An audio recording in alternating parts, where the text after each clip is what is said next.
हाय focus, ये video में बात करेंगे आपकी एक छोटी स्मॉल कैप कंपनी है जो कि स्नैक मेकिंग कंपनी है। कंपनी का नाम है गोपाल स्नैक्स।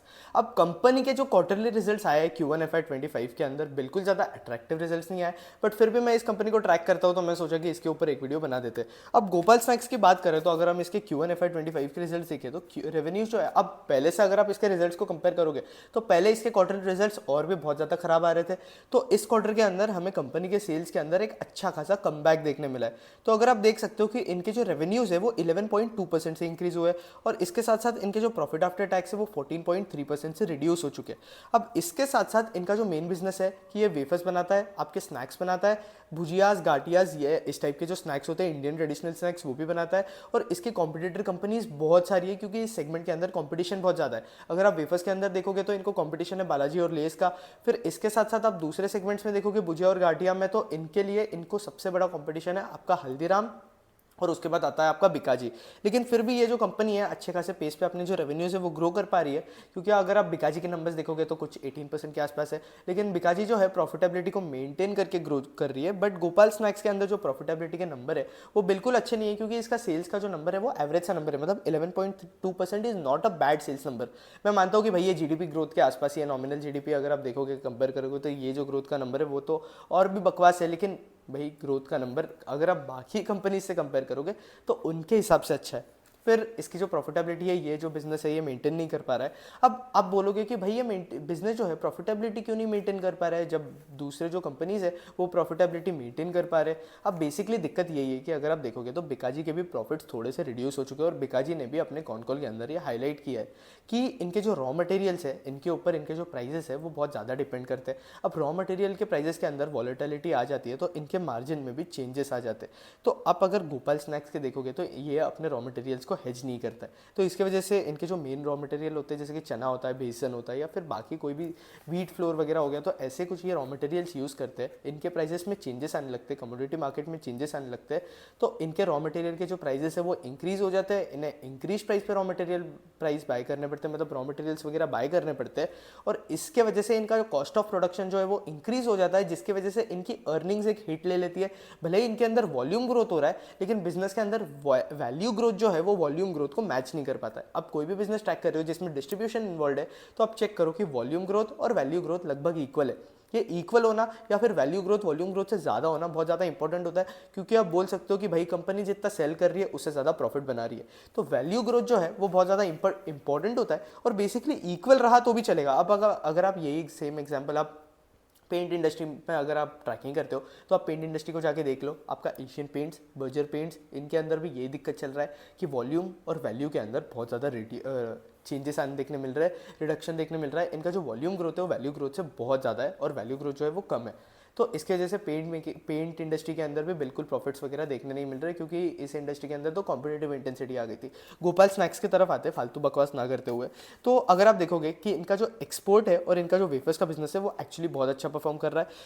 अब बोलोगे कि इनका जो एक्सपोर्ट का बिजनेस है वो इतना ज़्यादा ग्रो हो चुका है। बेसिकली एक्सपोर्ट का बिजनेस का जो इनका बेस है वो बहुत छोटा था, कुछ 60 लाख के आसपास था। इन्होंने थोड़ा जाकर इन्हें इंक्रीज कर दिया।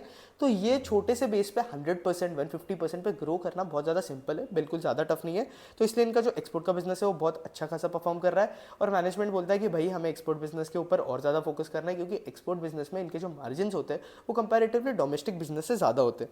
फिर अगर आप वेफर्स का देखोगे तो वेफर्स में भी ये अच्छा परफॉर्म कर रही है। वेफर्स में भी इन्होंने कुछ 50% से जो अपने सेल्स है वो इंक्रीज़ किए हैं। बाकी जो सेगमेंट है भुजिया और बाकी जो सेगमेंट्स है उनमें कुछ 10-11% से इन्होंने जो सेल्स है अपनी इंक्रीज़ की है। फिर उसके बाद अगर आप देख सकते हो कि ऐसी जो कंपनीज होती है स्नैकिंग कंपनीज, बिकाजी हो गई, हल्दीराम हो गई, गोपाल स्नैक्स हो गया, ये कंपनी कब ग्रो करती है? जब ये कंपनी जो है अपने वॉल्यूम ग्रोथ लेकर आती है और डिस्ट्रीब्यूशन अपना इंक्रीज करती है। जितना स्ट्रॉन्ग इन कंपनीज, अब बिस्किट कंपनीज देख लो जैसे कि आपकी क्रीमिका है, क्रीमिका आपकी बेक्टर फूड्स बनाती है। अब ये जो कंपनीज है इनका जितना ज़्यादा स्ट्रॉन्ग डिस्ट्रीब्यूशन होता है उतना ज़्यादा इन कंपनीज के लिए, एफएमसीजी कंपनीज के लिए बेटर होता है, क्योंकि जितना ज़्यादा स्ट्रॉन्ग डिस्ट्रीब्यूशन ग्रोथ होगा उतना ज़्यादा लोग इनके प्रोडक्ट्स लेंगे, जितना ज़्यादा लोग इनके प्रोडक्ट्स लेंगे सेल्स बढ़ेगी, प्रॉफिटेबिलिटी बढ़ेगी, ईपीएस बढ़ेगा, और ईपीएस बढ़ेगा तो हम शेयर होल्डर्स को एट द एंड फायदा भी होना स्टार्ट हो जाएगा। तो बेसिकली यही है। तो ऐसे जो स्नैकिंग बिजनेसेस होते हैं उनमें डिस्ट्रीब्यूशन जो है वो बहुत ज़्यादा इंपॉर्टेंट रोल प्ले करता है। इसलिए गोपाल स्नैक जो है अपने मार्केटिंग के ऊपर अच्छा खासा स्पेंड करने वाला है। मैनेजमेंट बोलता है कि 2 to 4% कुछ स्पेंड करेंगे, एग्जैक्ट नंबर मुझे याद नहीं है। और इसके साथ साथ गोपाल स्नैक्स अपने जो है प्रोडक्ट पोर्टफोलियो पे भी बहुत ज़्यादा फोकस कर रहा है। वो ट्राई कर रहा है कि वो नए नए प्रोडक्ट्स अपने पोर्टफोलियो के अंदर ऐड करे, जिसकी वजह से इसका जो सेल्स है वो और थोड़ा इंक्रीज हो जाए।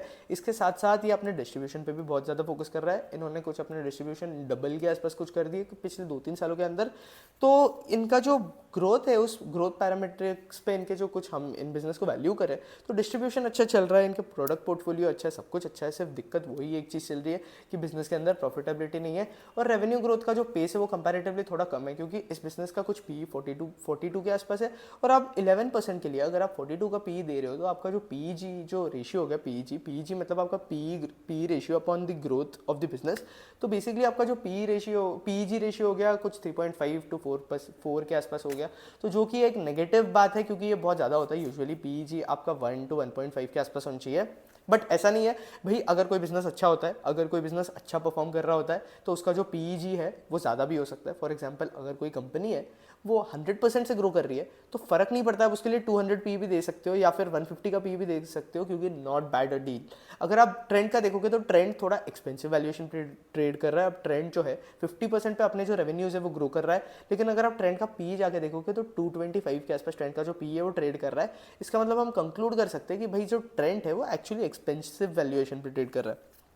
फिर उसके बाद अगर हम देखें तो कंपनी का जो मैनेजमेंट बोलता है कि अभी हमें जो है हमारी प्रेजेंस कोर मार्केट के अंदर अपने इंक्रीज करनी है और इसके साथ साथ इनके जो फोकस मार्केट्स है उनके अंदर इंक्रीज करनी है।